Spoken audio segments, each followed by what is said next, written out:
Injuries continue to strike the New York Giants. This week, as was the case a couple of weeks ago, they're forced to go to another quarterback change.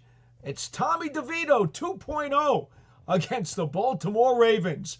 Let's talk about it next on the Big Blue Breakdown live.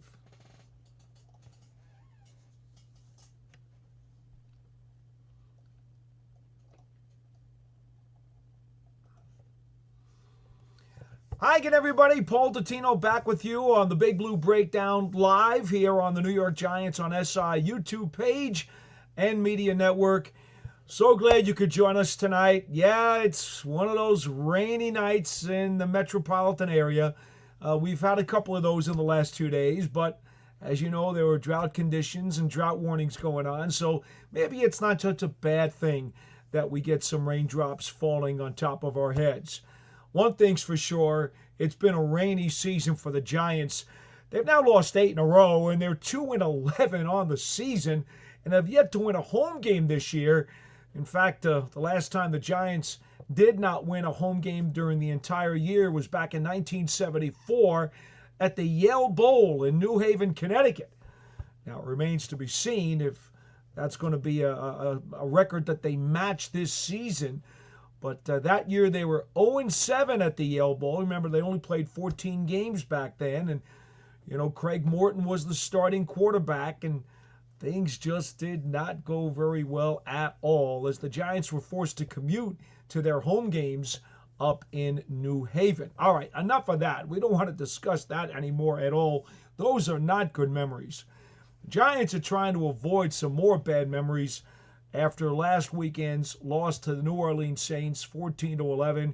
You guys know what happened. They got a field goal blocked with under 10 seconds. Actually, it was 11 seconds to go when they lined up to snap the football. And they wound up losing it 14-11 with an opportunity to tie it on Graham Gano's 35-yard kick, but it was not to be.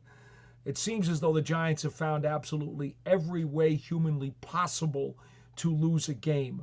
Whether they fumble it away, they get it intercepted away, they get a blocked kick to lose a game. It's just absolutely amazing all of the different ways the Giants have found to be, once again, what's that word? Unclutch this year to fall to 2-11 on the season. All right, here's what we know. They're going to face a Baltimore Ravens team this Sunday at MetLife Stadium, a team that, believe it or not, has actually lost 2 of its last 3. But, you know, this is not a bad football team at all. I think the thing about the Ravens is that their defense has been, I'd say, in the lower third of the NFL. Trouble is, offensively, they're about as good as anybody is. But before we get to that, let me go over a couple of notes from practice today. The Giants practice inside the Quest Diagnostics Center. It was Tommy DeVito who gets the start this week. Drew Lock has a boot on his left foot. According to head coach Brian Dable, he has a heel injury that was sustained in the game last weekend against the Saints. He also has a sore elbow. Now, if he heals enough over the next few days, he, in all likelihood, would then be elevated to the number 2 quarterback on the roster. But right now, he is number 3 behind Tim Boyle while he is hurt and cannot work. The Giants today put Tyler Nubin, rookie safety, on injured reserve because of an ankle injury. That's a shame to end his season. He's played almost every snap this year since he was moved into the starting lineup. What a terrific, and I mean terrific, young player. The sky's the limit for him. He's certainly ahead of where Xavier McKinney was when he came in as a rookie.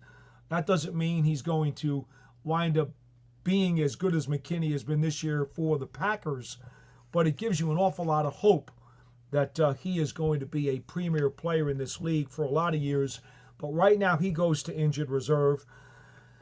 The Giants having these players not practice today because of various injuries. We know about Locke, Neal. He did play last week. And by the way, let me just mention this. Evan Neal, in my mind, had probably only 6 snaps that he would want back in the game against the Saints. 5 of them were on pass plays. 1 of them was on a running play. I think Evan Neal played well against New Orleans, and it was a bounce-back game after the game against Dallas. And to be honest, the game against Dallas the previous Thanksgiving Day. I think that Evan Neal continues to take strides forward. It's obvious his run blocking is very strong. His pass blocking still has some rough spots to iron out, but he's taken a step forward. There is absolutely no question about that. And I think he'll be the starting right tackle the rest of the way as long as he's healthy. So Neal did not practice today. Nacho did not practice today. Neither did Okereke or Phillips or John Runyon. And Coach Dable said today that Runyon could actually be a little bit longer term.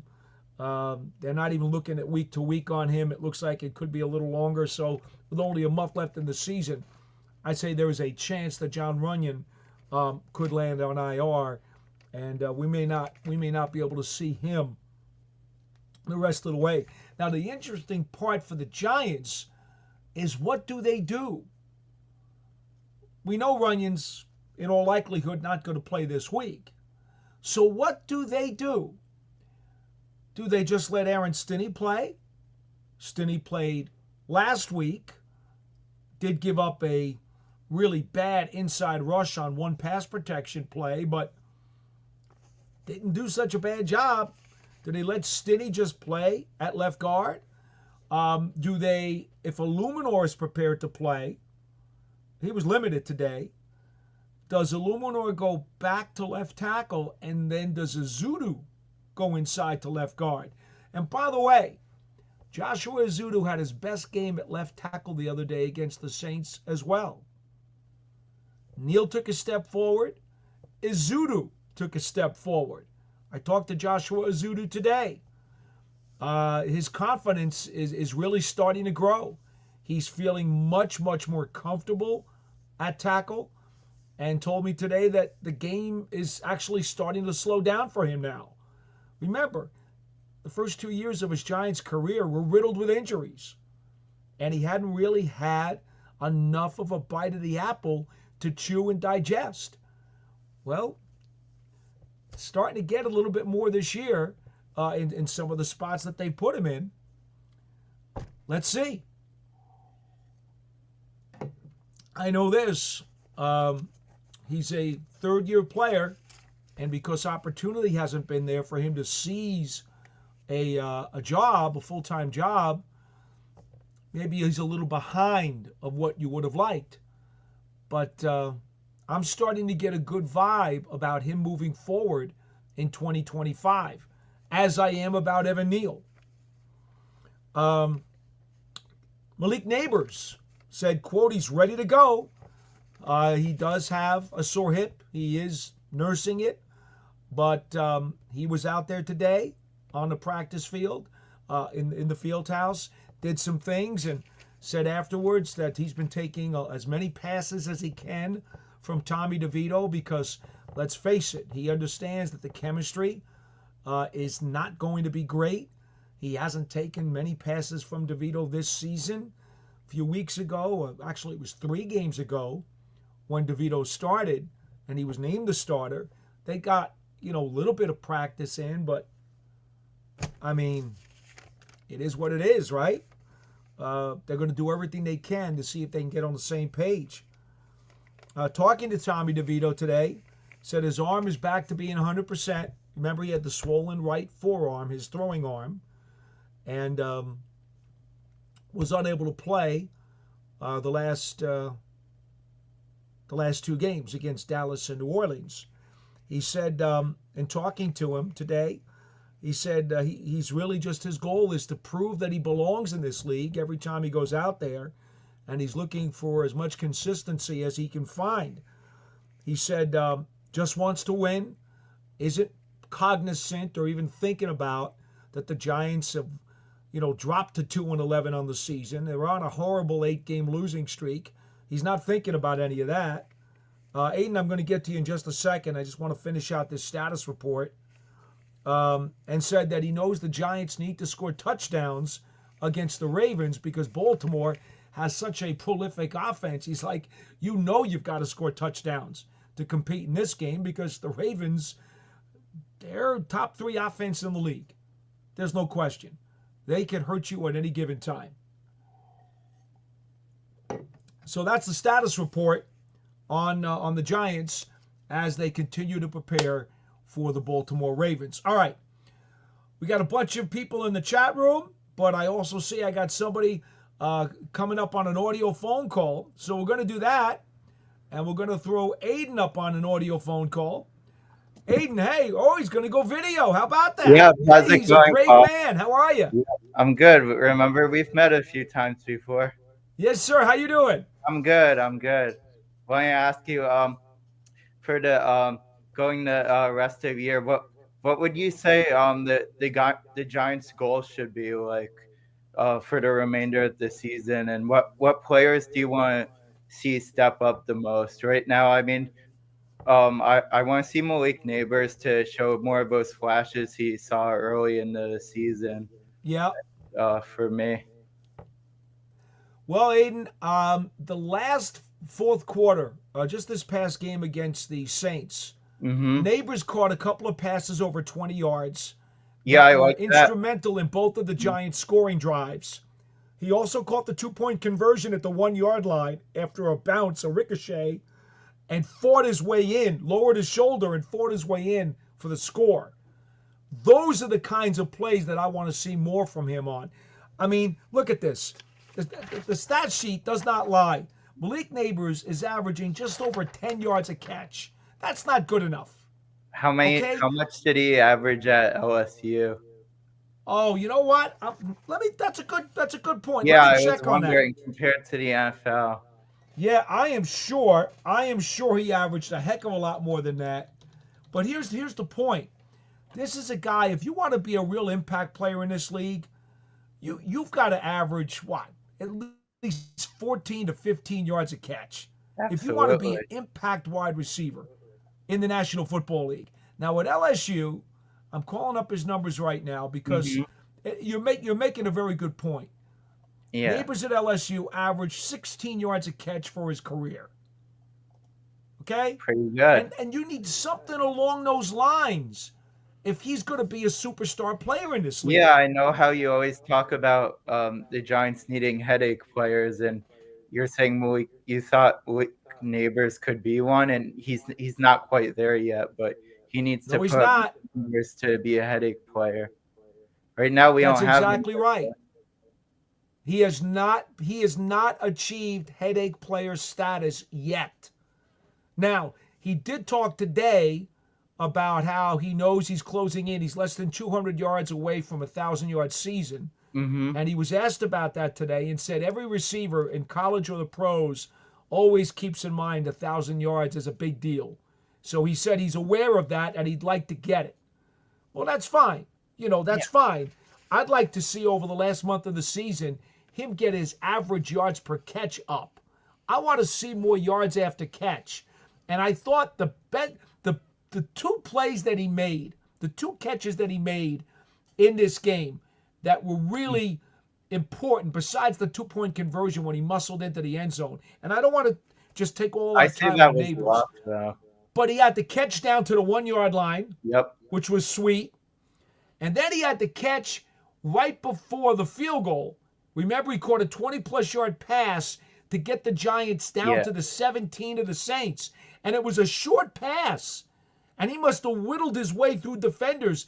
I think he got 2 or 3 missed tackles that he forced on the play to get inside the 20 so that Gano could have a chip shot. That's what the Giants need to see from him.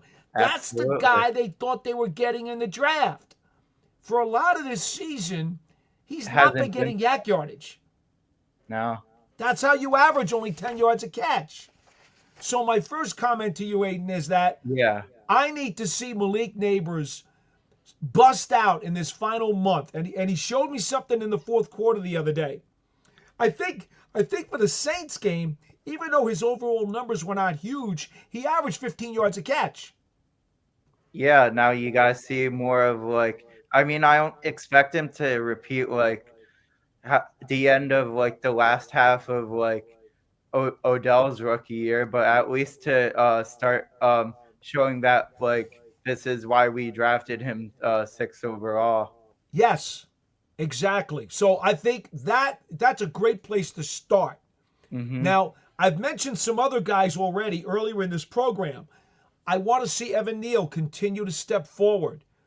I think now he's had 3. If I graded him like in Mm-hmm. college where they have a pass-fail class, okay, Yeah, rather than go A, B, C, D, F. yeah, pass fail. He's had 3 passes, and the one game that, I think he'd like to have back against the Cowboys. He didn't Yep. play so well against Dallas. The other 3 games, I'll take that out of my starting right tackle almost every Sunday. So I'm starting to. Evan Neal is on the right road to becoming a starter again in 2025. I'm starting to feel really good about him again. So that's a guy that needs to keep finishing out strong over the final month of the season. I'd like to see Azudu continue to progress. If he's going to get more snaps, and I don't know right now how that looks. Illuminor was limited. They're saying he's iffy for the game. If he can't play, I want to see Azudu have another good game. Okay? Yep. Who else? I want to see Dane Belton, who now that Newbin is on injury reserve, Belton's going to be thrust into the starting lineup. He's going to have to play full time now over the final month of the season. He did Now, pretty we good know at Dane the end. Belton is a good rotational player. We've seen that. He's Yeah, a at the good end of third last year. safety. Can he be more than that? I don't know. I just know that usually he's around the ball when he does play, and he makes plays when he's in there as a limited rotational player. If he's going to be a starter or anything more than what he's been, he's going to get a chance now to show us in the final month of the season. So that's another guy I'm going to want to see. How does he step up, or is he strictly going to be a third safety, for the next few years? Or can he challenge? I don't know. So let's see. Who else do I want to see step up? I don't think there's any question. I'd love to see Jalen Hyatt do what we He thought he has was going not to do been this used year. enough. He's been invisible. I know when last year when Tyrod Taylor came in, he had a few deep balls to him. I'm like, why can't you show that with any other quarterback? And why isn't he getting snaps? Aiden, it's one of the biggest mysteries of my career. I truly do not know why he has not been A, more involved, and B, when he does get on the field, we don't see a lot of production. A few weeks ago, I guess against Carolina, he caught a couple of key passes at the end of that game to send it into overtime when the Giants got into scoring range. And then they forgot about him again. So I would love to see Jalen Hyatt have a breakout month to finish the season. So there's another guy. You're asking me for some guys. I've given you 4 guys right there. Yep, 4 guys. Who else would I like to see? Oh, I don't know. Boy, it's not going to happen because I think, with the depth chart the way it is, I really like Dante Miller, the running back who formerly was from Columbia University and then went to South Carolina. The Giants signed him in the offseason. He made the team. Yeah, you talked about him a lot in the Talked about him a lot. Where? He had a terrific training camp. Now, I don't necessarily think they're going to get him in there. I think this is like a redshirt year for him. Only if somebody gets hurt. I think they'd like to bring him back next year and then give him another chance during training camp. I don't think he's going to get chances to touch the ball during the final month of the season. But I will tell you, I'm excited by that player's speed, his straight ahead speed and quickness. Um, I Mhm. I just I'm not going to give up on him. I know he's kind of a red shirt this year, but I think that Dante Miller, if he doesn't play, and I don't think he will, that's a guy I'm curious to watch going into the offseason because I do think they'll bring him back. I think he'll resign, Mhm. and at least I hope he does. And I'm going to be curious to see what happens with him going into next season. Who else? Interesting. Well, we've already many times talked about the two quarterbacks. Yeah, You two know, you need to quarterbacks. know, are If Locke and DeVito going to be on this team next year? Or are both of them going to be gone? We don't know the I answer to think that the today. QB room could be totally new next year. Yeah, it I could could be. see none of them coming back. It's possible.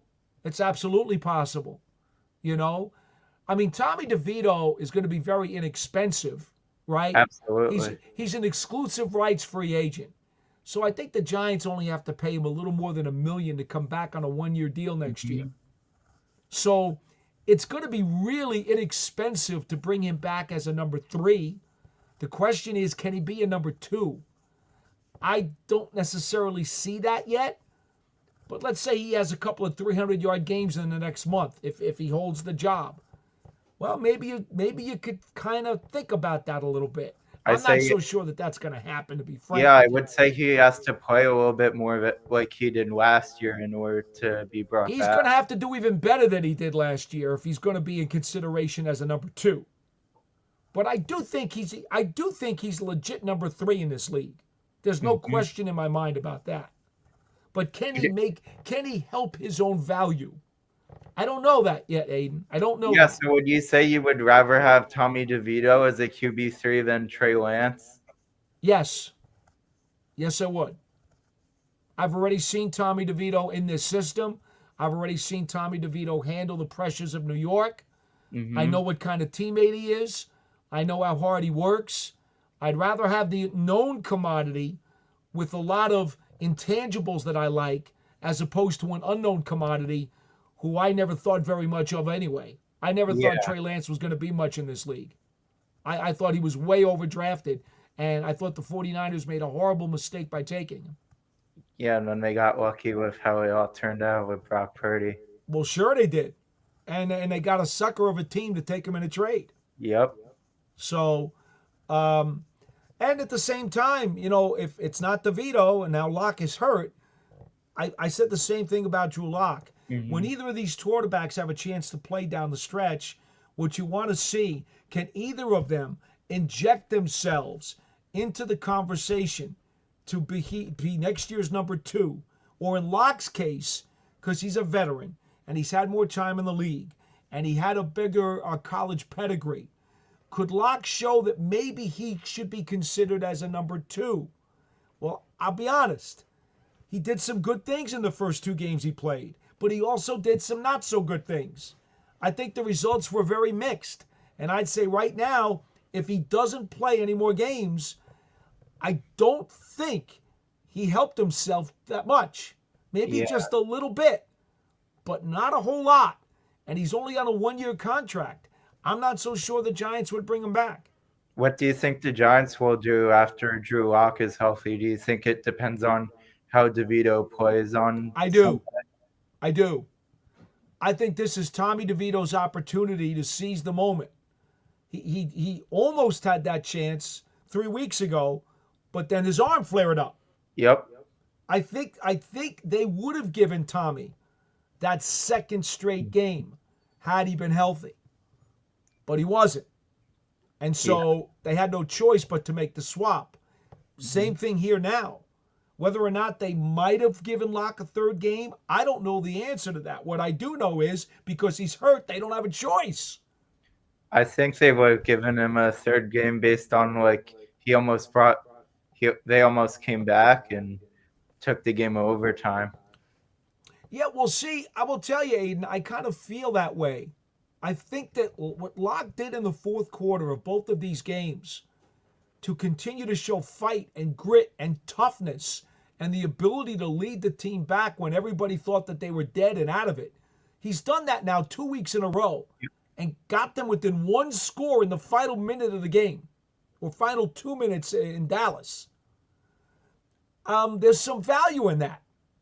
Yeah. I do think he did take a small step forward in each of the last 2 weeks.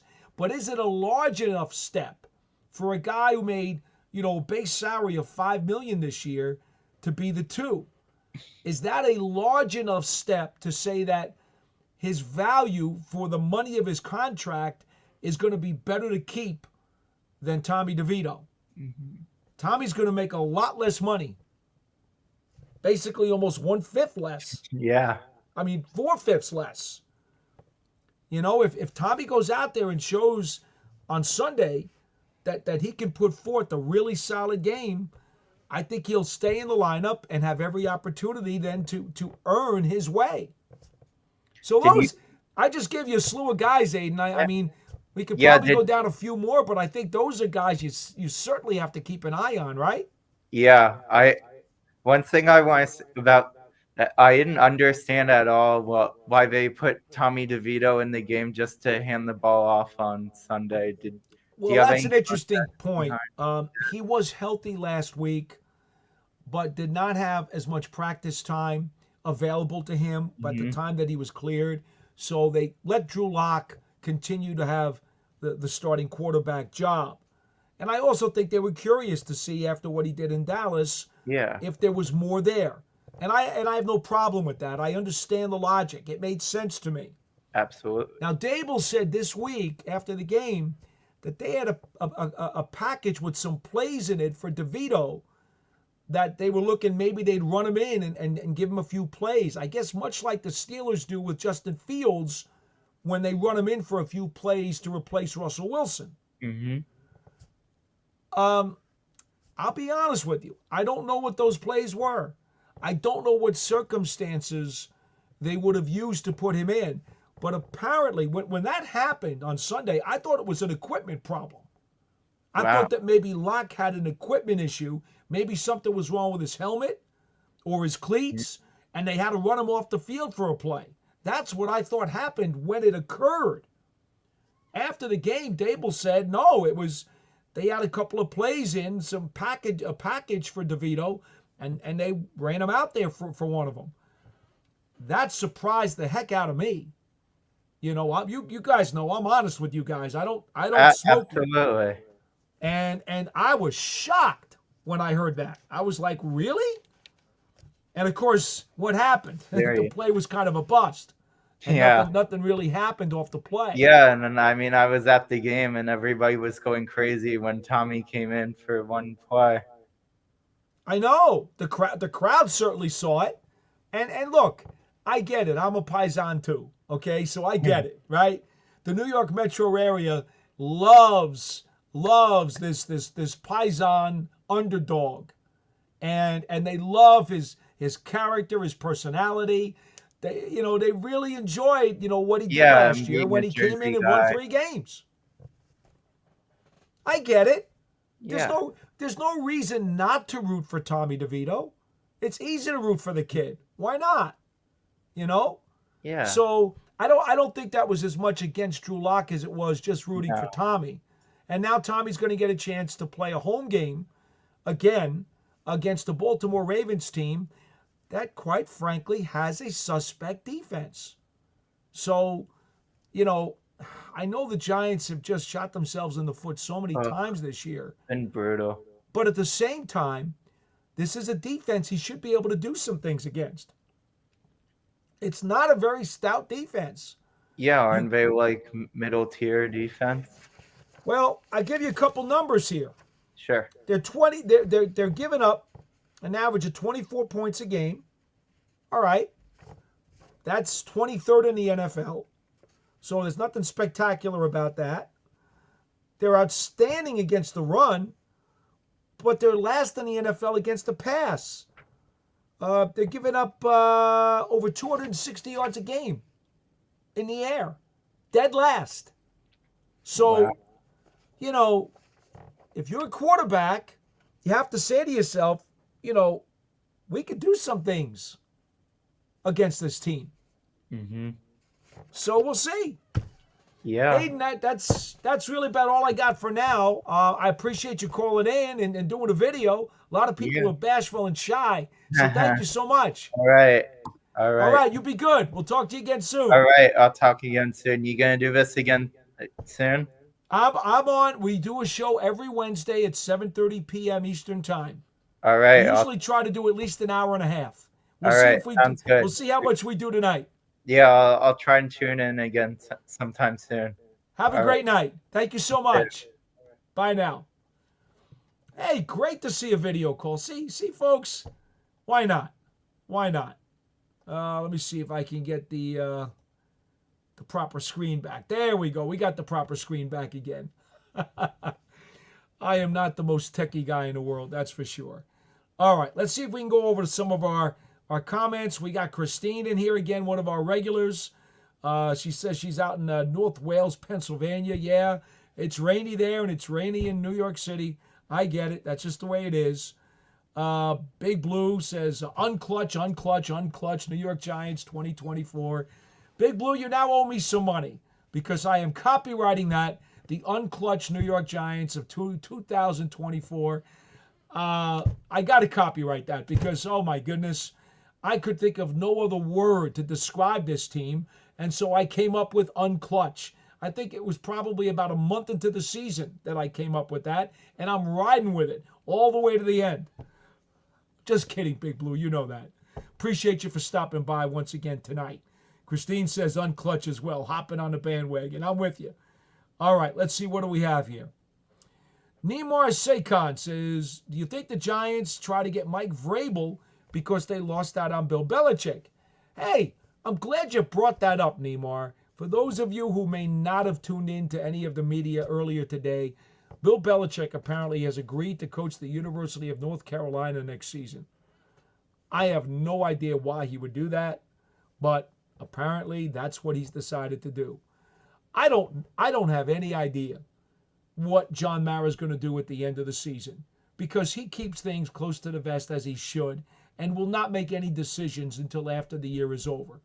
So will the Giants be looking for a new head coach or not? Nobody knows the answer to that, and if they tell you, they're lying. Okay, having said that, if there was a vacancy, would he be the guy? Well, he is 75 years old, Coach Belichick. And as much as I remember him and covered him when he was an assistant as the DC with the Giants, and think the world of him, think he's certainly the best football coach of all time, certainly NFL coach. You'd have to think that at this stage of his career, how many more years would he have the energy and the intensity and the dedication and the drive to keep it up? Now, I have no doubt he's taking the UNC job. He still wants to coach. I have no questions about that. But are we talking 2 years, 3 years maybe, to when he becomes 78? It's hard for me to imagine, just because of the stress and the rigors on an NFL coach, that Bill Belichick would be coaching in the NFL at age 80. I don't see that happening no matter what franchise he might land with at some point if he winds up leaving North Carolina after a year. Who knows? Maybe he'll wind up leaving there before even coaching this year. I don't know if he's got an out clause in his contract or what he's got. But it's hard to imagine. I know he would like to break Don Shula's all-time victory record as a head coach. I mean, we all pretty much assume that. It should not take him 3 years to do it. So if he does get back into the NFL, is he a 2-year guy? I certainly don't think he's more than a 3-year guy. So what you have to determine as a franchise is, where are you in your building process, knowing that if Bill Belichick comes in, things are going to be done a certain way because he is very rigid and very much set in his ways. So if that doesn't match what you're trying to do, you're going to have to upheave a whole bunch of things to fit him. And then in 2 or 3 years, Now you're going to have to look for somebody else. And what if their whole thing is drastically different? Their whole setup is drastically different from his. Then all of a sudden, you got to go in a major league different direction. Now, assuming Belichick comes to an NFL franchise at some point and they win, and then in 2 or 3 years he retires, you're really not going to want to rip up that whole system.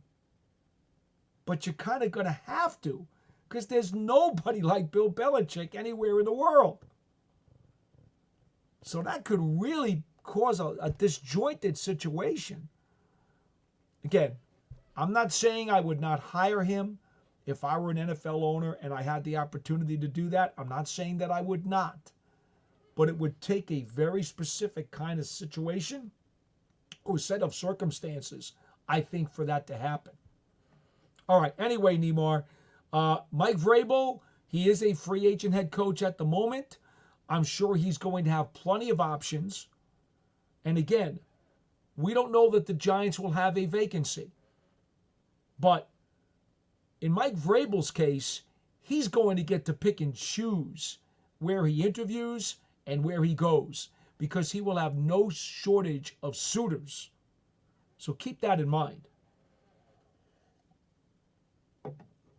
Okay. Let's see here. What do we have here? Oh, Tudor Azorin. Oh, my goodness. Tudor Azorin, he's back again. And bingo. He throws another coin in the till. Hey, thank you so much, Tudo. Appreciate it. He says here, much love and respect. Appreciate it. All the Giants diehards as well. Greetings for our entire Italian national rugby team in Italy. Tudo, you got Tommy DeVito at the controls again this week. How about that? Please celebrate with a nice plate of spaghetti and meatballs, will you please? Do that. And if Tommy should pull off an upset against Baltimore, now you got to do the whole thing, right? You got to just put a big spread out. Just go for it, man. Manja, right? Tudo, appreciate it as always. Let me just write this back in here. Always like to thank all of our folks who put so much support into our program. Let me see here. Because, let's face it. It's been a rough season. Okay? We all know that. It has been a very, very rough season. So anybody who still wants to talk Giants football, and especially those people who are going to be loyal to this program and stick around for some extended minutes, or stick around and come back week after week. And then, of course, Tudo comes in here and ponies up. Again, I will never ask for people to do that, but my goodness, it certainly is a source of pride and appreciation. And thank you so much for doing so. I think the thing that concerns me the most right now about this team is that, and Tudo, you could probably see this from watching the television from across the pond. You just want to make sure that the guys are putting out. They got a month to go. And I'm a firm believer in the anti-tank philosophy. Tank is a dirty word to me. It's a 4-letter word and a dirty word, and you'll never hear me, advocate for that ever. I'm all in on coaches and players busting their butts, doing everything they can to win each and every week. All right? The draft will play out how the draft plays out. I don't give two horses' butts about the NFL draft right now. Coaches and players need to go out there, play to the best of their ability, plan to the best of their ability, and try to win games. There are too many young players on this Giants team who are 1, 2, or 3-year pros who need to develop better winning habits and attitudes and emotions and to taste victory and understand that, hey, if we do this, this, and this, we can win games. Oh, yeah, let's keep doing that again. Because a lot of those first, second year, third year players are going to be on this team in 2025. And if you go out this season, God forbid, with a 12-game losing streak, that is not going to help any of the mentalities or philosophies or emotions of any of those players who are going to be coming back next year. All right, let's see here. Let's see if we got anybody else over here. Oh, hey, Queensboro brother says hello. Hey, good to talk to you again. That's another guy who's been with us now so many times during the course of our inaugural season on the Big Blue Breakdown.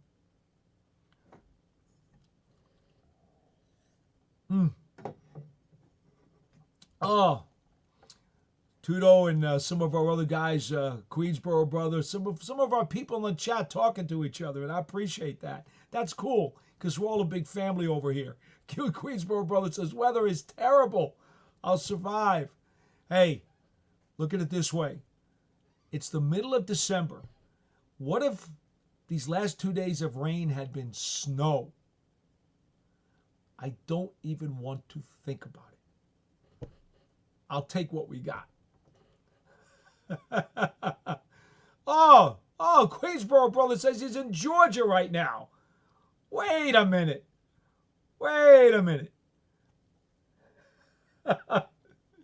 Now you have no right to complain. Tudo says, I need to move back to New York. Okay. We'll take you back. My friend. Believe me, no problem. Oh, Christine says, about this weather reminds me of the old Giants games. You know, folks, you may not remember, but that Yale Bowl, oh my goodness. Because Yale University played there and then the Giants also played there, that real grass surface was an absolute mess and mud pie by the middle of the season. And it just got worse and worse and worse. And then the year 1975 when the Giants played at Shea Stadium, and you had the Yankees, the Mets, the Jets, and the Giants all playing on that grass field at Shea Stadium. And that was an absolute mess. And why wouldn't it be with 4 pro teams playing on that field? Oh, wow. And then, of course, you had the grass trays of the 2000 season. The field of mud, as the late Wellington Mara called it. Or should I say, called it in mocking a newspaper man who had said it was the worst NFC team to qualify for the Super Bowl. And they played on that field of mud, as he said in his NFC Championship Trophy acceptance speech. Oh, man, so many memories from the decades of Giants football that I have been around. Let's see here. Let's see. Guys talking about pasta and pizza. You guys talking about pasta and pizza in the chat. You're going to make me hungry. You're going to make me want to stop the program and go get something to eat upstairs. Oh, my goodness. Queensboro brothers. Oh, you're watching the Knicks and me at the same time. All right, let's see. Oh, yes, I do see. At halftime, the Knicks do have a 5-point lead over the Atlanta Hawks. And that dreaded point guard that I will not even name for Atlanta because I can't stand him. A villain at the Garden for sure. I will not even name his name and do him the favor of giving him free publicity. This is a Giants show anyway. But yes, I am a diehard New York Knickerbockers fan, and I make no apologies for it and will not hide it. All right. Okay, let's see here. What do we have? Anybody else? Let's see. A lot of our same people just having their own chats amongst themselves. And I get that. Okay, no problem. Let's keep going. Oh, let's see here. Oh, Ernest Fulton says, the New York Giants, Daboll has been tanking from 22 and 23 season. I don't know that I understand what you're talking about. In 22, the Giants made the playoffs and won a playoff road game in Minnesota. So that was certainly not a tank. Nor was it a tank last year when they lost their quarterback and then lost their second quarterback as Jones got hurt, then Tyrod Taylor got hurt. They went to Tommy DeVito as the third string, and Tommy DeVito went 3-3 as a starter. So no, there has been no tanking going on from the New York Giants at MetLife Stadium. Period. End of story. I'm sorry, Ernest, but you are incorrect and mistaken. Let's see, who else can we talk about? Let's see. Folks, remember, at the bottom of the screen there, you have our website in terms of our link where you can go. Oh, my goodness. Oh, look at this. Tudo did it again. He did it again. Big Paulie, please set your calendar reminder on Saturday, February 1st, Team Italy versus the Scots, 6:15 Eastern Time, and witness a O-line assassin in action and destroy the Scot defense in chaos.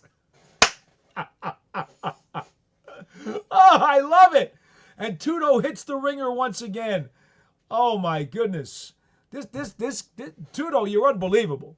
Okay? I appreciate the Paisan passion for sure for the program. Thank you so much for your contribution. And most importantly, what I really appreciate are the fans, because I'm a conduit between, obviously, the team, the players, and the fans. I'm in my 42nd season of covering the New York Giants.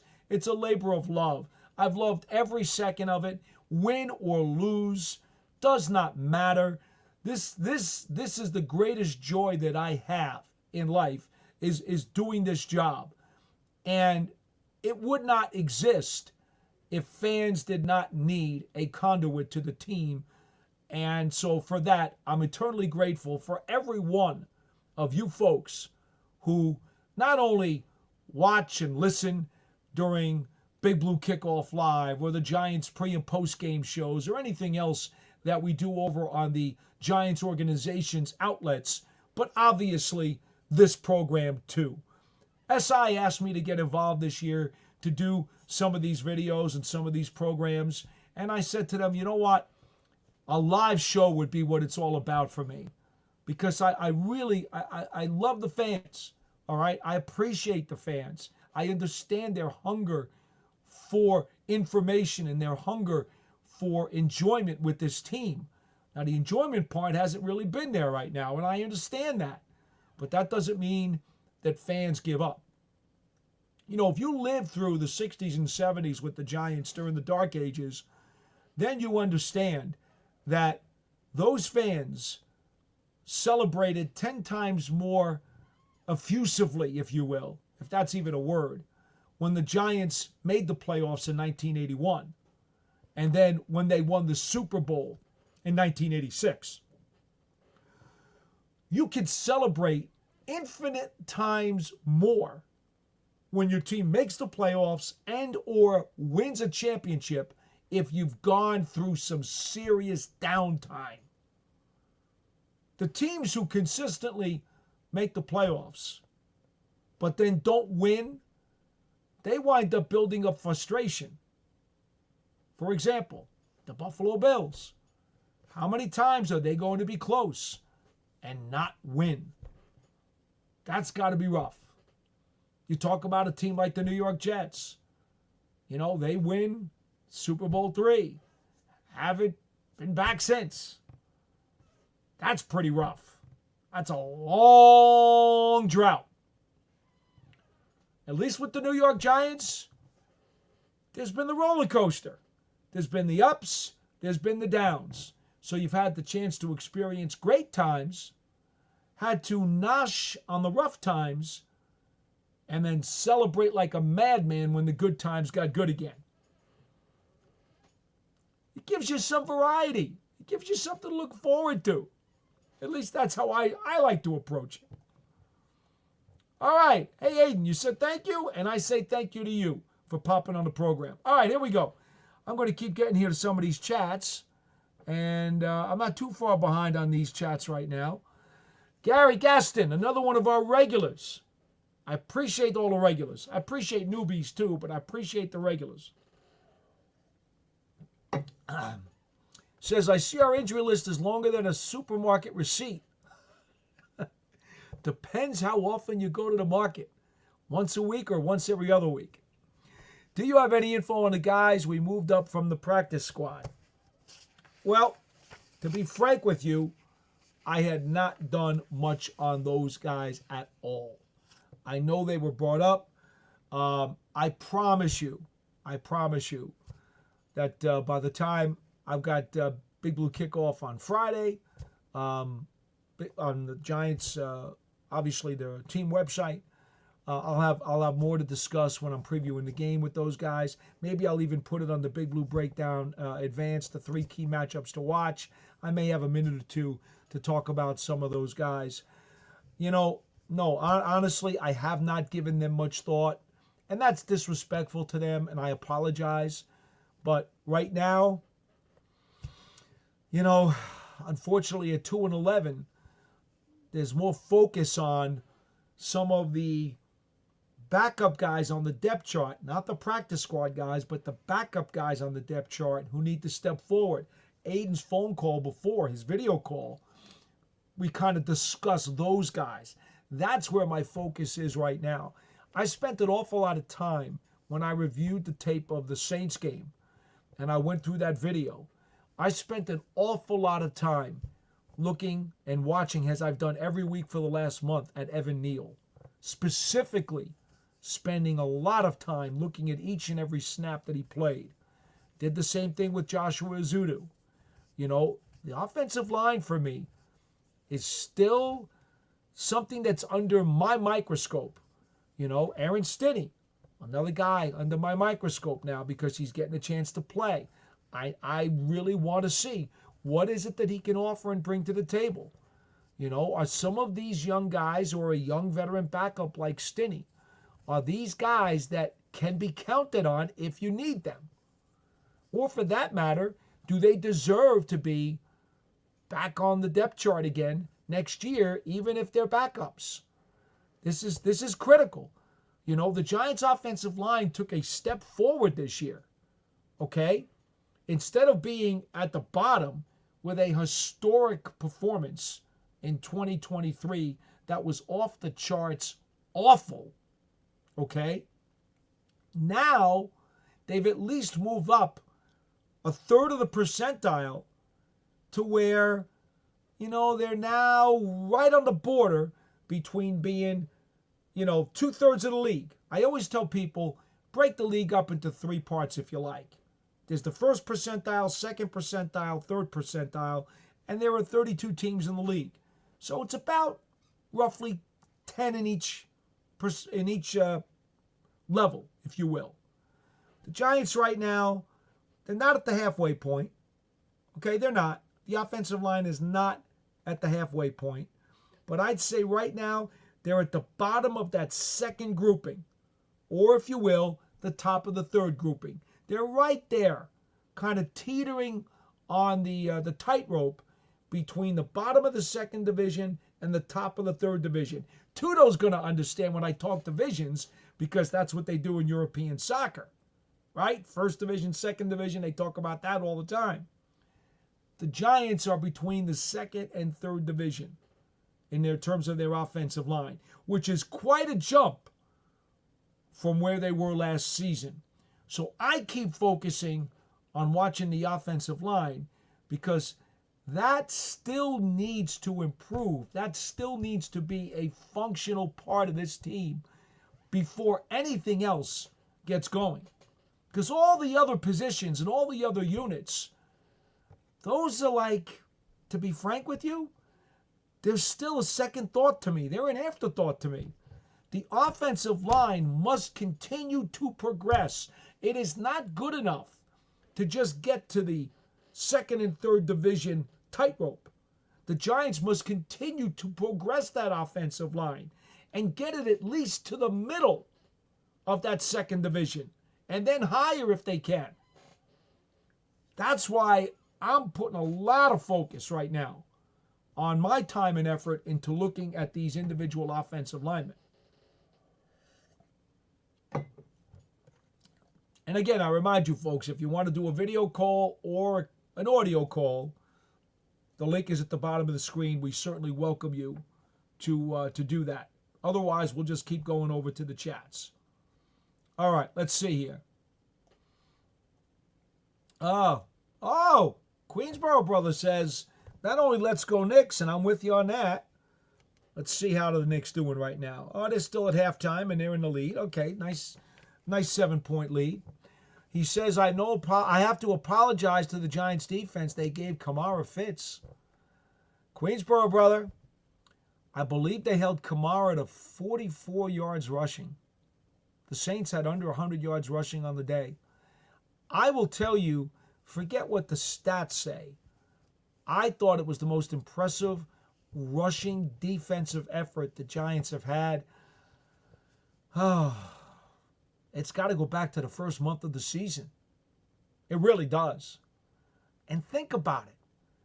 They had a ton of backups in the game. A ton. Garcia, Chapman on the offensive line and on the defensive line. Garcia, Chapman, Riley, all seeing snaps. In fact, let me pull up something here for you.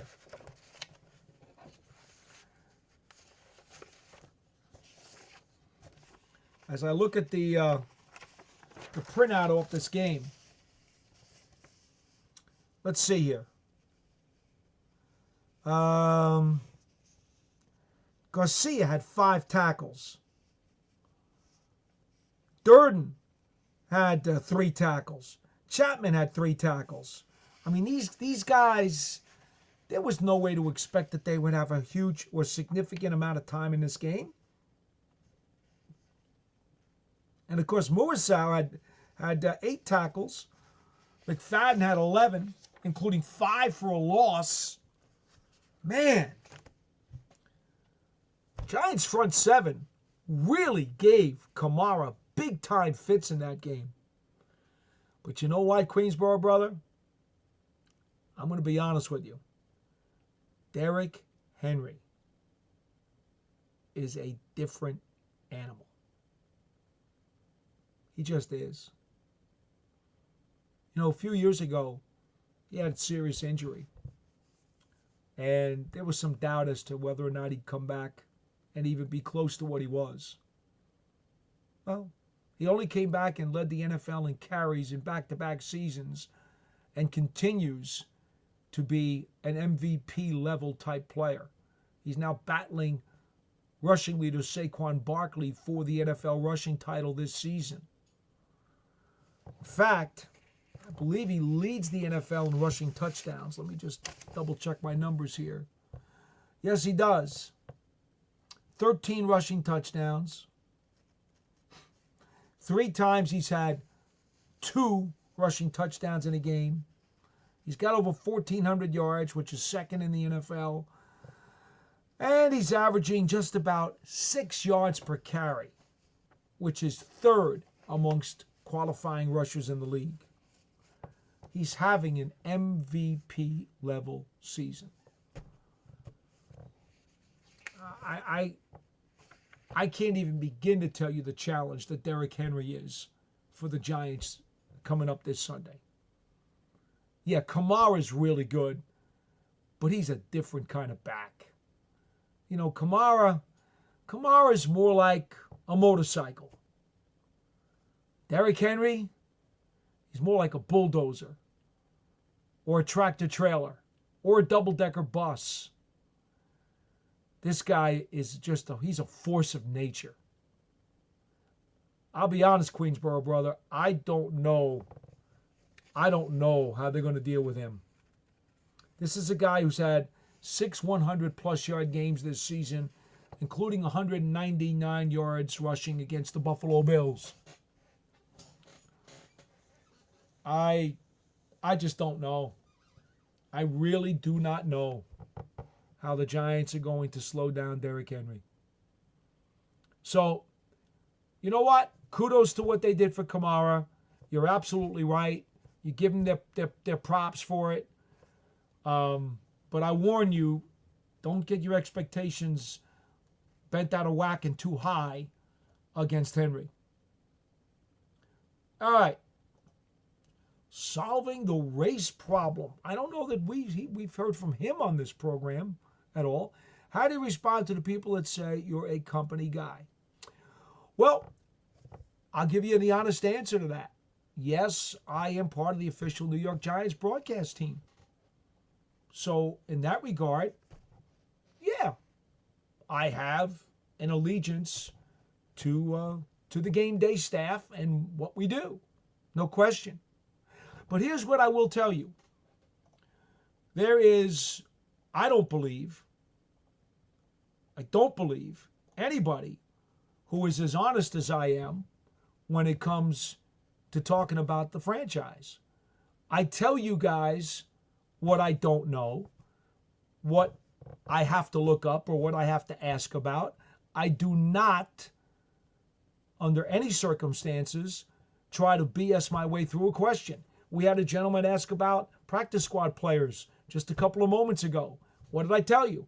I haven't done the research on them. That's it. That's a fact. I'm not going to give you some cockamamie answer. I'm going to tell you the truth. I don't have anybody, in either the Sports Illustrated administration or, for that matter, the Giants broadcast division who tell me what to say or what not to say. Nobody. Nobody does that. The simple mandate is stick to the facts. If the facts are the Giants don't play well, I tell you the Giants don't play well. How many times do you need me to tell you about how they lead the league in drops according to my count? How many times do you need me to tell you that the Giants have been unclutch all season long? Is that they have taken way too many penalties in key spots. That a number of players have certainly been inconsistent, and without getting constant production from them, it has hurt the team. Now, if you haven't heard any of those things, then you haven't listened to me, because all of those things have been said, and they're all factual. Now, my philosophy in covering the team is simple. I will not beat a dead horse into the ground. If the team is 2-10 and has an 8-game losing streak, those are facts. I've said that 3 or 4 times during the program. There's no sugarcoating that. Now, here's what I do tell you. For folks who just want to call up, scream bloody murder about their misery, demand this and that without any sense of logic or rationale, and just want you to repeat their anger, well, they're better off going into the bathroom, looking at the mirror, and shouting their anger at the mirror. Because all they want to hear is for you to echo their anger. So why not have the mirror echo your anger? Because that's what you want to hear anyway. So go to the mirror. And the mirror will provide you the best company that you can have. Right? Misery loves company. The mirror is going to help you. My feeling is always this, and it's the way I've approached the job from the beginning. Now remember, okay, Sports Illustrated is an independent faction. They hired me to do these programs. Okay? They're not at all affiliated with the New York Giants. So this is an independent faction that believes in the information that I'm disseminating to you guys. So that in itself should tell you something.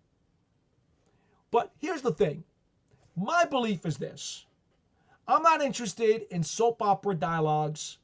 I'm not interested in false narratives. And I'm not interested in just giving angry fans a narrative that's going to feed into their anger. Kicking a dead horse in the stomach repetitively makes no sense to me. That is a waste of time and shows laziness, if nothing else. My approach to this, and remember, I've only been part of the Giants broadcast team officially for 15 years. I've covered the team for 42. Okay? 42. Many more years for independent factions that were not part of the official broadcast team. My approach has never wavered. It has been learn as much about the game as possible. Okay? Try to learn all the different angles. Work as hard as possible with the knowledge, the effort that I can do, and bring that information to the fans. You guys can then decide if you want to be happy or you want to be angry. I'm not going to let you fuel my emotions and tell me how I should feel, because that's not my job. My job is not about emotion. My job is about giving you guys facts and then giving you logical or rational ways to look at the situation. I tell people all the time, it does nobody any good just to complain. The real benefit of listening, the real benefit of trying to figure out what the options are or how things could be better, or sifting through the weeds to find some positives, the real benefit is that those exercises increase your knowledge.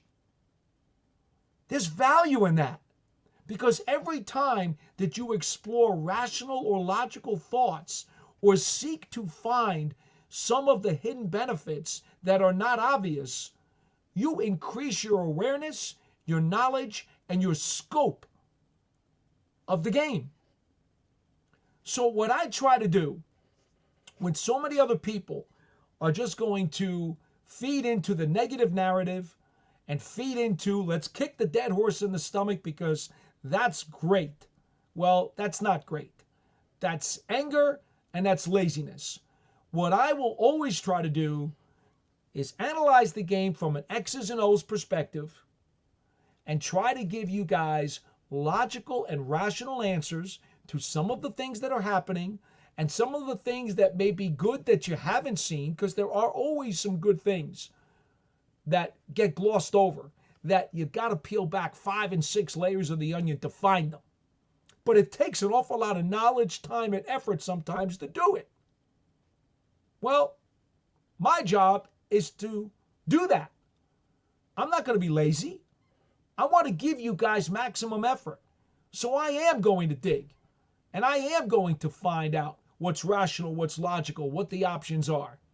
And I always believe, that I will always, regardless of who the coach is or who the general manager is, one of the things that I love to do, because you guys know this from watching me on the programs all these years, I love to get inside the heads of the coordinators, the coaches, the general manager, and say, now if they're sitting back and they're looking at this, what are they thinking? What are their options? What is their thought processes in terms of the game, or in terms of the player, or in terms of the situation? And they're all thinking not about what's going to make things worse. They're not thinking of throwing up their hands and saying, oh, this is miserable, this is awful, I just want to yell and blow it up. That's not what they're doing. Players, coaches, scouts, GMs, ownership, what they're always thinking about is how can we find a way to make things better? So what I try to do is very simple. I try to see if I can accumulate enough knowledge to reasonably and logically look at those different angles of the prism, peel back those layers of the onion, and try to see if I can identify some of the options that they're thinking about, or some of the rationale that they're thinking about, so that maybe there's a chance that this thing will get better. Because see, for me, isn't it better if I can figure out some of those things and let you know what to look for, so then if that stuff happens, you're like, hey, I heard about that. I thought they were going to do that with that player, or I thought that player could do this, and now I'm seeing it. That's what it means to be a conduit. It doesn't, in my opinion, it doesn't do anybody any good for a conduit between the fans and the game to just be a mirror and reflect the anger, the hostility, and the belly aching. How does that help advance the situation? How does that help you knowledge-wise? You're not going to learn anything about the game if all I do is sit here and talk about the 8-game losing streak for 2.5 hours and talk about they're 2-11 for 2.5 hours and say everybody has to go. How does that help anybody? It doesn't. What the team is trying to do, the ownership, the general manager, the coaches, the players, what they're trying to do every week is put their best foot forward and seeing if there's anything to be gained out of this week of practice, out of this weekend's game. And that's what they try to do each and every week. And what I'm trying to do is bring some of that stuff to light so that you guys can enhance your knowledge of the product. That's it. This has nothing to do with company man, not company man. I just think it's foolish and makes absolutely no sense and is lazy for somebody who is at practice every day, who has compiled a wealth of football knowledge, to just sit here and regurgitate somebody's anger and disgust. How does that help?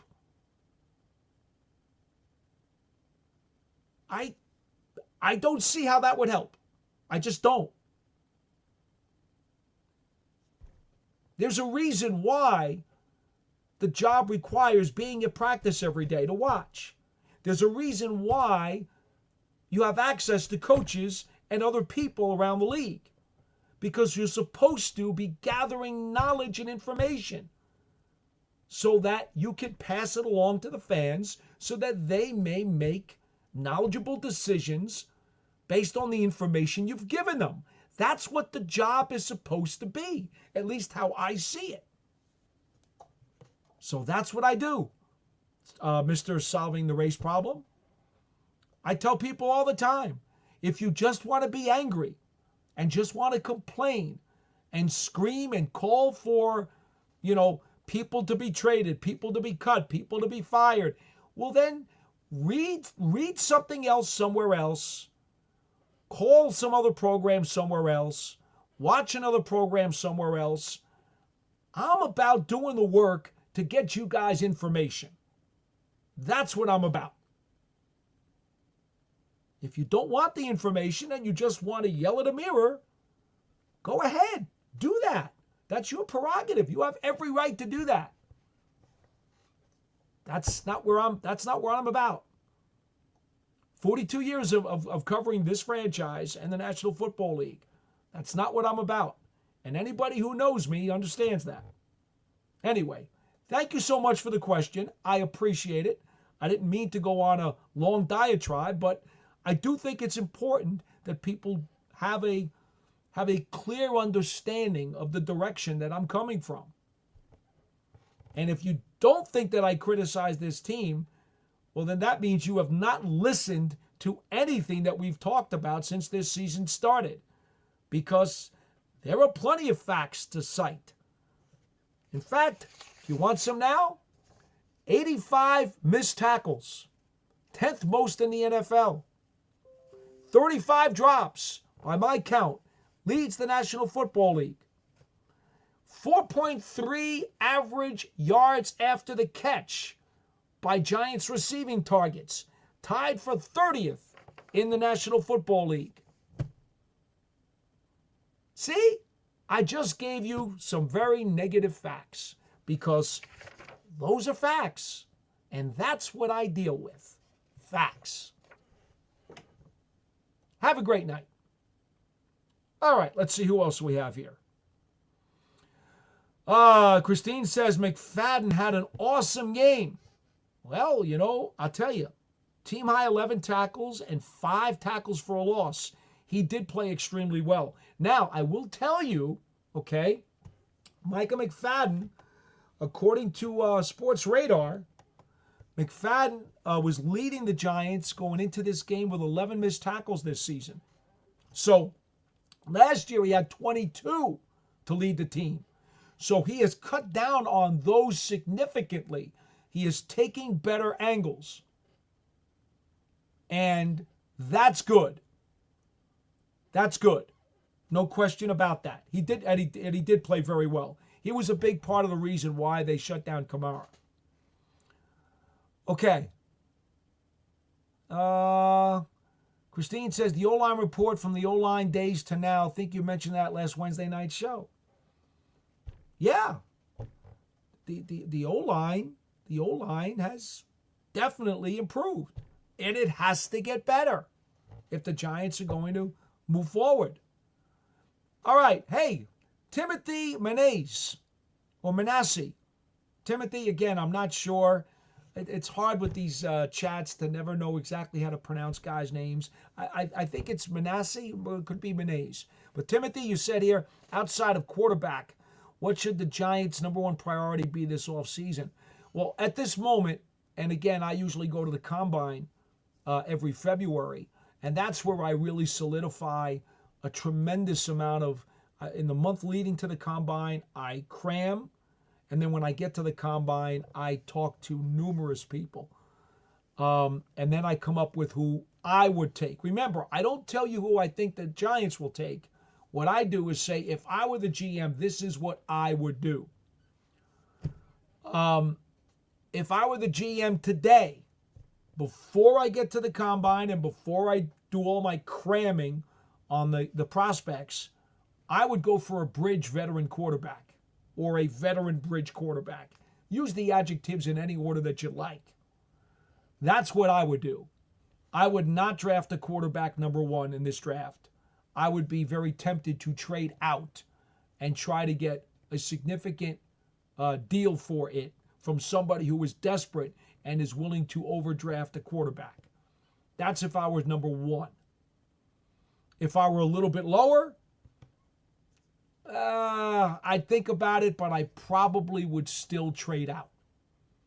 I think if I'm the Giants, if I were in charge, I would probably try to sign a bridge quarterback and see if I could get that guy on a 1-year deal plus an option, or maybe a 2-year deal. And it would be a veteran who's won some games in this league before, so that the bridge would not necessarily be shaky and have a bunch of holes in it. So that if I did take a rookie quarterback later on in the draft, he could be groomed and have the time to develop and be polished up and to learn what it's about. And that's if I even took one. There's still a chance that maybe I wouldn't. Maybe I would just wait and try to get a franchise quarterback down the road. I don't know. But what I do know is, as I sit here today, I am much more in favor of signing a veteran quarterback as a bridge, more so than drafting one, in the top 3 or whatever it is that you think the Giants are going to land. Christine mentions defense and quarterback, interior defensive line. Well, I didn't answer Timothy's question, I guess. See, because I don't think quarterback has to be the number one priority, because I think they should sign a bridge. Now, it's got to be the right guy, of course. But I think a stud defensive lineman would absolutely be on the priority list. And I wouldn't mind grabbing somebody in the secondary. Corner is always a very, very, very hot topic whenever you're drafting very, very high. So, yes. So, Christine, guess what? We do agree. Corner and D-line. Yep. I probably would also try to get myself another receiver at some point too. Darius Slayton's contract is up at the end of the season. I don't know if he is or is not going to be back. And Jalen Hyatt, to this point, I don't know how much I can count on him to become, one of the top 3 receivers on this team. I just don't. And they're going to need somebody. If Neighbors and Robinson are 2 of the starters, who's the other guy?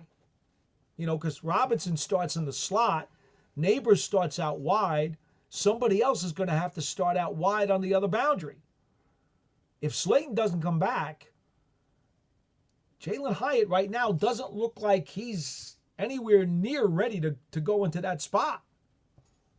So, I would also think about a wide receiver, to be honest.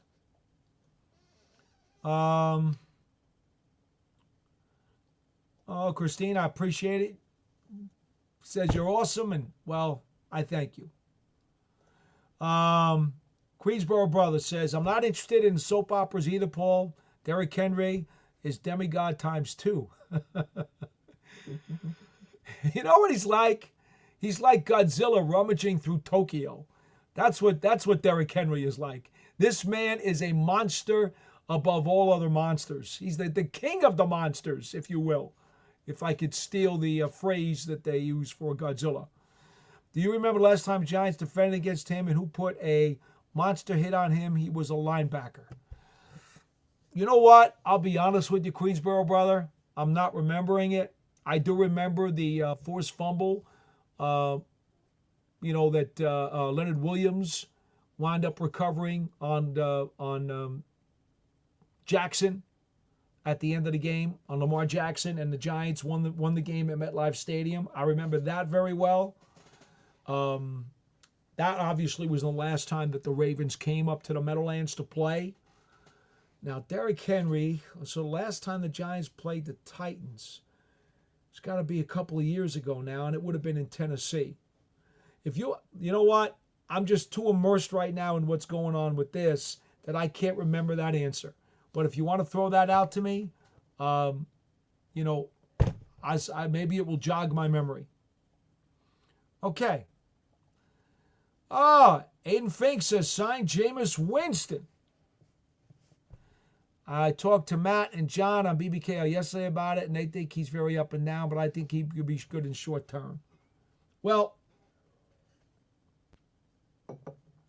I probably would not if it were me.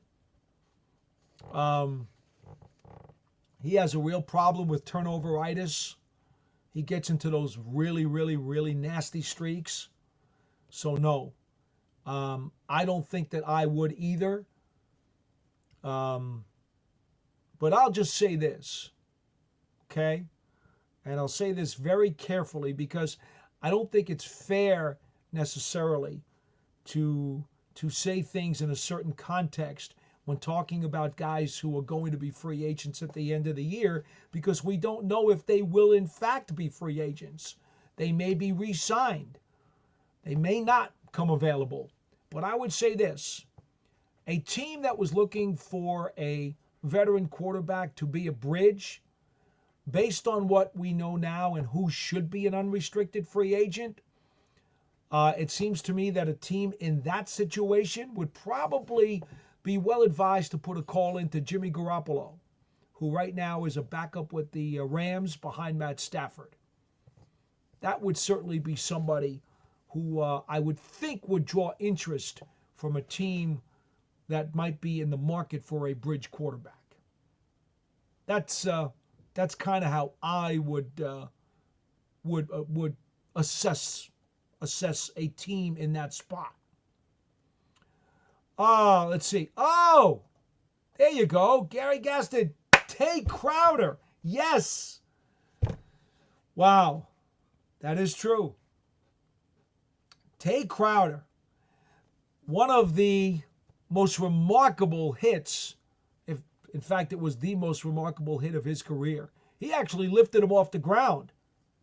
I know you guys definitely remember that, and now you've shaken my memory. Yes, He physically, boom! I mean, like a bus ran into Henry. Yes. Figuratively decleated him. I do remember the play. Thank you, Gary. And Queensboro brother. Let's see. Who else? Yeah, Aiden says Dable's first game week 1, 2-point conversion for the win in 2022. So, anyway, well, we're coming up on 9 o'clock, and this will be a full hour and a half program that we've done today. Unless we have anybody else on the chat, or we get somebody else on the video or audio call, we will probably call this a night. By the way, oh my goodness. Late third quarter, the Hawks now lead the Knicks by 9. That's not going to do my stomach any good if I go over and turn that game on. I'll tell you that right now. And I certainly hope that garden enemy number 1 is not lighting it up. Although I got a bad feeling if the Knicks are losing, he probably is. Do I really need to look at this box score? Oh, man. Oh, of course he is. Yeah. I'm not going to mention his name. In any event. Oh, my. All right. So, once again, the Giants will be taking on the Baltimore Ravens on Sunday at MetLife Stadium.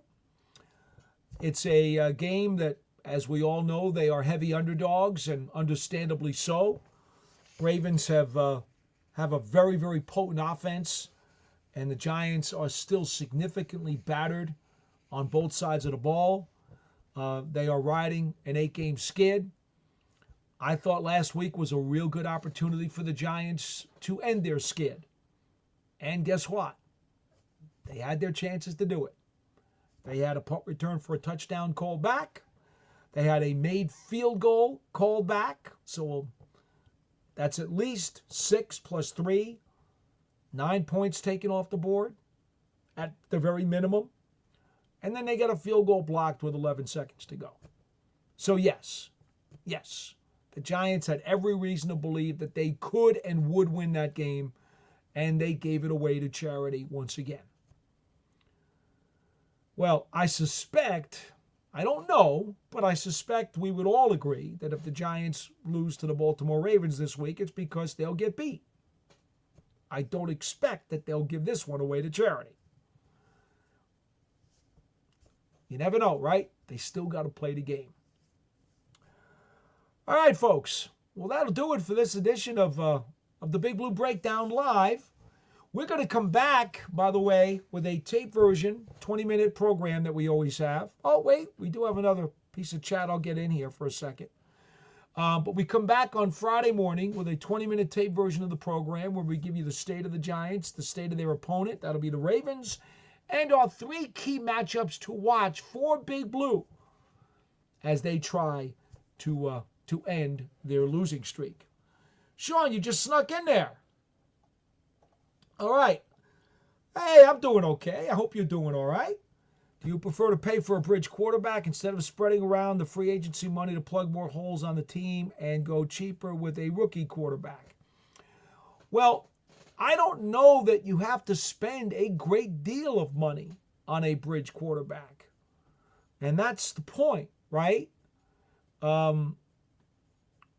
There are a few guys who may not cost you as much as you think. Remains to be seen. You know, would I spend big money? Probably not. But you remember the Giants had a bridge quarterback in 2004 by the name of Kurt Warner, who was trying to resuscitate his career. And he came to the Giants on a nominal amount of money with a 1-year deal and a 1-year player option, knowing they full well were going to try to get themselves a rookie quarterback in the draft. They did. They went and made the deal to get Eli Manning. And Kurt Warner knew that basically he was there for 1 year to try to enhance his value to the league after the Rams had gotten rid of him. Well, If you can get one of those guys again, someone who's won some games in the league, who's in a situation where they just want an opportunity to start and a chance to enhance their value, you can get them on a cheaper, short-term contract just so they can go out there, do what they do. I mean, look what Sam Darnold's done with Minnesota this year. Sam Darnold's career was in the dumpster. He has performed pretty well for the Vikings this season. I still don't think he's been great, but he's been very up and down. Was really good, then wasn't so good, and now he's been a little better again. But here's what we know. Just this 1 year as the Vikings starter has given Sam Darnold a new value when at the end of the season, he now becomes a free agent. And he suddenly is going to be able to command a whole lot more money. That's exactly what I would like to see the Giants do in 2025. See if they can grab somebody, a veteran who's willing to be the bridge, who knows he's going to come in and be the starter and can play well and enhances his situation. That's what I'd love to see more than anything.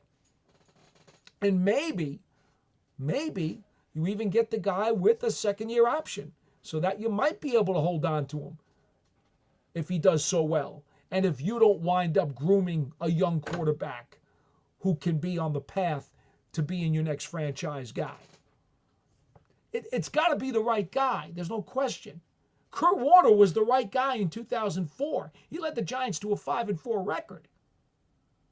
And then Tom Coughlin made the switch, but he gave Eli a jump start on 2005. If Eli didn't play the last third of that season, chances are he wouldn't have been developed enough in 2005 to lead the Giants to the playoffs. So I understood that. In retrospect, I get it. But that's the kind of guy the Giants got to get their hands on. Hey, Kerry Collins was a reclamation project. When the Giants signed Kerry Collins, he was out there and nobody wanted to touch him. And look what happened. They rebuilt Kerry Collins into being an NFC champion who took them to a Super Bowl. That's what I'm talking about, folks. That's what I'm talking about. Somebody along those lines. You can get, if you get the right guy, you can get a bridge quarterback who could really do some good things for you and could help the Giants actually turn the corner very, very quickly. All right. Well, that'll do it for this edition of the Big Blue Breakdown Live. Once again, we'll be back with our tape version of the Big Blue Breakdown. 3 key matchups for the Giants against the Baltimore Ravens. And we'll do that on Friday morning and then be back with you again next Monday for the New York Giants game balls and gassers on offense, defense, and special teams. And to that guy who asked me before about company guy, hey, gassers are negatives. I hand them out to the offense, the defense, and the special teams every single week.